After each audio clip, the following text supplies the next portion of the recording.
Selamat datang di Berangkat. Ngobrol Asik dalam Satu Frame. Jadi dalam episode kali ini kami ingin bahas menariknya film Indonesia saat ini dan juga kedepannya. Gimana sih film Indonesia yang bikin menarik untuk saat ini?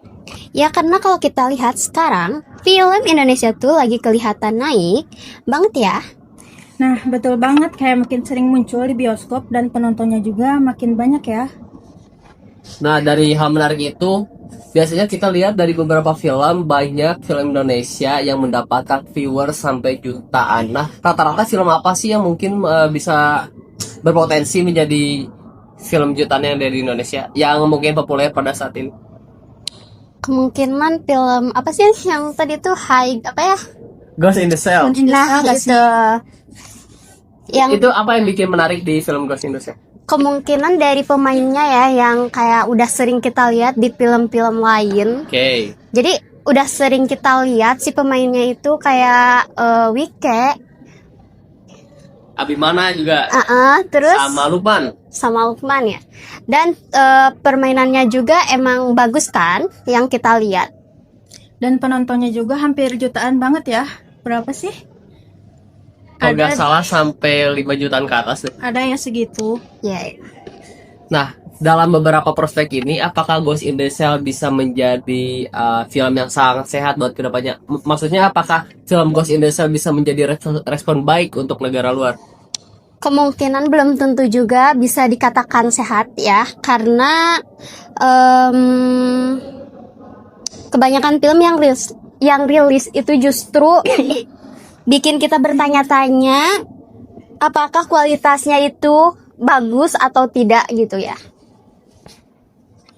Nah, berarti minat masyarakat ke film Indonesia juga mulai balik lagi ya. Dari industrinya juga kelihatan lebih hidup dibanding dulu. Oh, berarti di sini ada ketidakseimbangan dalam kualitas ya? Nah, betul banget. Oke, terus genre apa sih yang mungkin bisa menjadi penghambat? Kalau dari saya lihat Indonesia itu sering memproduksi film-film horor yang dimana mungkin itu bisa menjadi patokan kebosanan bagi para penonton yang ada di Indonesia. Nah, menurut kalian gimana? Emang kebanyakan sih yang kita lihat itu di bioskop film horor. Namun dalam film horor tersebut kadang ada yang scan yang garing gitu ya.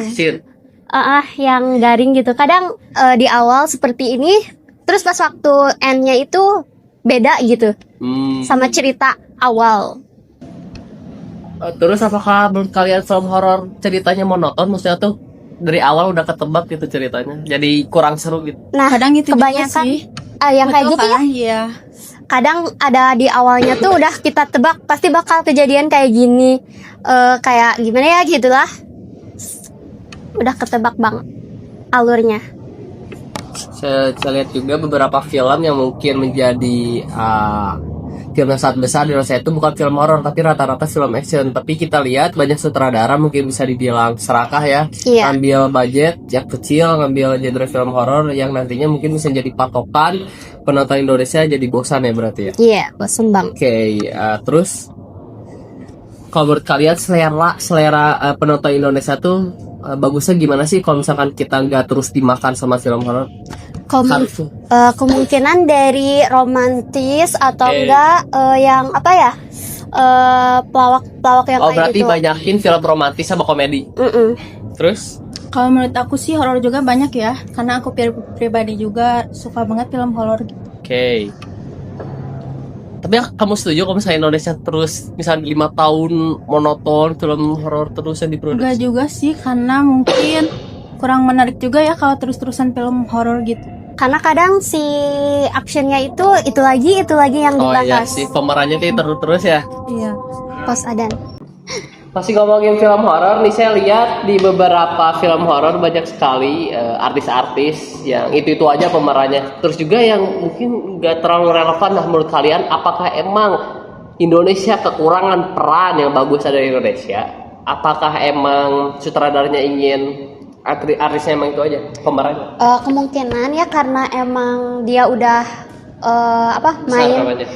main gitu ya di film tersebut dan kelihatan bagus gitu ya, jadi otomatis dia ditarik lagi buat main di sinetron tersebut gitu. Kayak Erika Carlina kan dia main di Oh, beberapa iya, film ya. benar-benar ya. Yang di horor juga mungkin banyak ya. Nah, terus seperti Erika dan juga pemeran lain seperti siapa lagi ya, lupa lagi aing teh. Itu Luna Maya ya. Luna Maya. Atau nggak Maya. Prilly Iya, Latuconsina. iya, Latuconsina. Tapi Prilly Latuconsina awal-awal mah dia sinetron ya, gak langsung ke Iya. industri bioskop kan? Iya, enggak. Awal-awal tuh kalau nggak salah dia tuh main peran yang GGS gitu loh. Tahu kan? Oh iya iya. Yang ganteng-ganteng segala kalau nggak salah. Ya itu kan pas waktu zaman kita masih SD lah ya, gak tahu SMP. Udah lama banget ya. Ya sih. Terus juga saya lihat dari beberapa respon orang luar, tanggapan dari Indonesia katanya pemeran di Indonesia itu egois. Apakah itu fakta atau tidak? Waktu lihat dari sikapnya gitu. Kemungkinan yang setahu aku lihat itu nggak ada ya. Gak ada. Kayaknya ada Bentar ya gitu. Oke, pertanyaan selanjutnya, aku suka lihat di beberapa kasus viral yang di berita, biasanya itu suka jadi peluang keuntungan bagi sutradara untuk jadiin film. Misalnya kayak kemarin ada, misalkan, tahu nggak yang kasus di Bandung yang dulunya dia di jalan yang dibunuh, yang diperkosa gitu. Nah, diakumulasiin jadi film. Nah, kalau menurut kalian apakah itu relevan nggak sih? Soalnya saya lihat itu sebenarnya kurang empati buat keluarga si korban gitu. Soalnya sutradara suka mencari keuntungan dalam kasus yang sebelumnya gak ada kompromi gitu, gak ada kompromi baik sama keluarganya.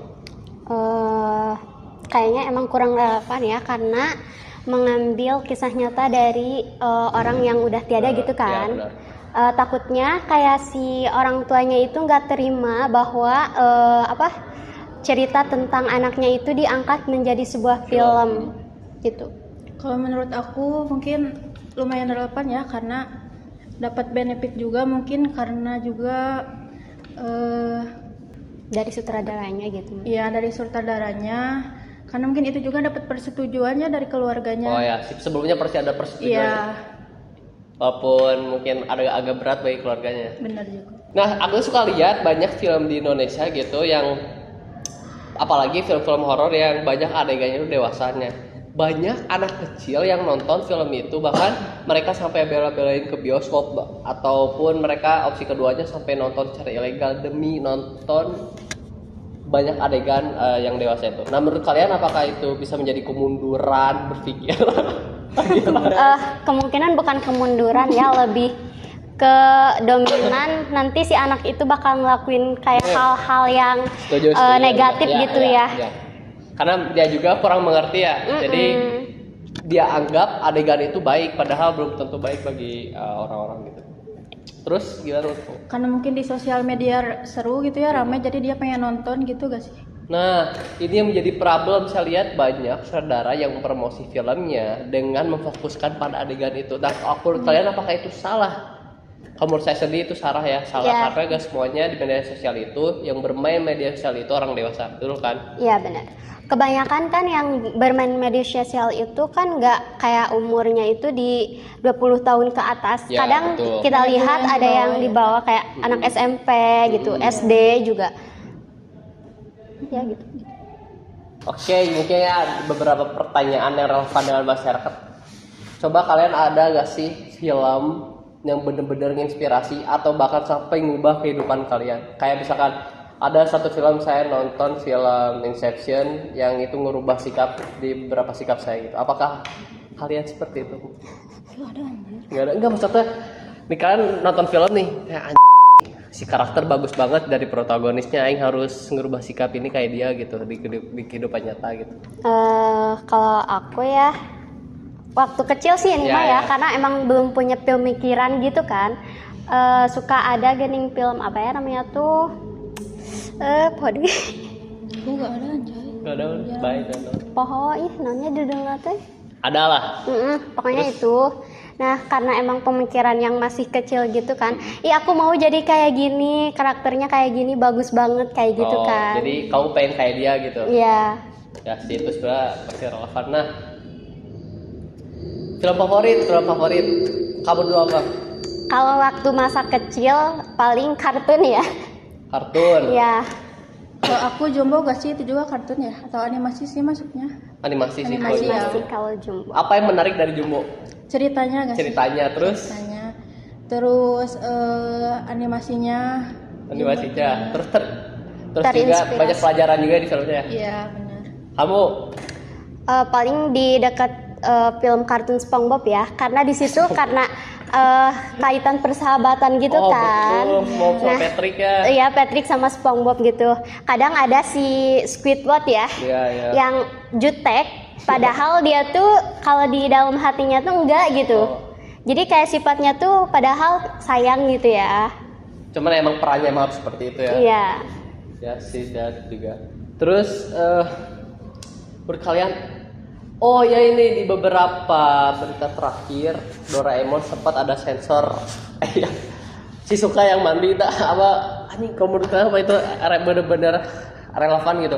Soalnya ini kartun di sensor, menurut saya nggak seharusnya di sensor gitu. Padahal lihat di beberapa film aja, beberapa film sinetron yang nggak masuk akal dari ceritanya ditayangin, dan itu memakan konsumsi masyarakat yang bisa menjadi bodoh gitu. Menurut kalian gimana? Mungkin nggak relevan banget ya, karena di situ kan kayak apa sih, Pada itu penayangan yang Oh, kurang iya. baik gitu Kurang ya. etis iya, ya. iya, iya. Pada itu SpongeBob, pada itu Doraemon film anak kecil harusnya nggak Iya. terlalu disensor gitu. Tapi film-film aja, film-film sinetron, bahkan sampai pernah ada adegan ciuman itu ditampilin di TV, yang bahkan mungkin anak kecil juga bisa nonton, betul kan? Betul banget. Oke, kita mungkin balik pada pemeran favorit aktor ataupun aktris kalian siapa? Mungkin itu di Indonesia ataupun di luar negeri. Aktor favorit ya. Ya. Kalau misalkan aktor favorit aku Prilly Latuconsina ya. Really, kenapa? Karena dia tuh ramah, Oke. terus kayak baik banget gitu ya. Kalau misalkan kayak nanggepin seorang apa sih? Para haters. Jadi kayak menurut aku baik gitu. Kamu, Kalau aku Erika Carlina sih. Erika? Iya. Karena dia kalau menarinya bentar.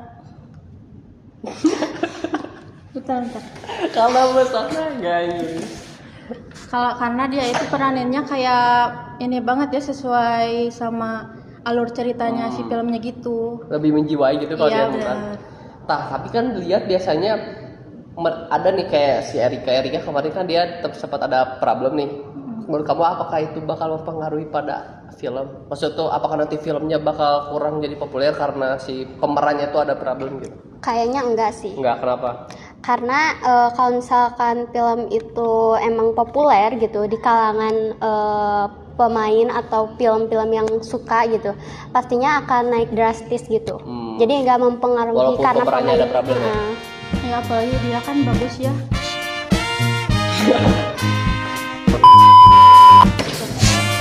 Terima kasih sudah nonton. Terima kasih udah hadir di podcast kami. Saya Davi. Saya Dini. Saya Dea. Kita selanjutnya akan bahas. Perkembangan perfilman di Indonesia dan luar negeri. Oke, thank you. Bye bye. Terakhir lagi.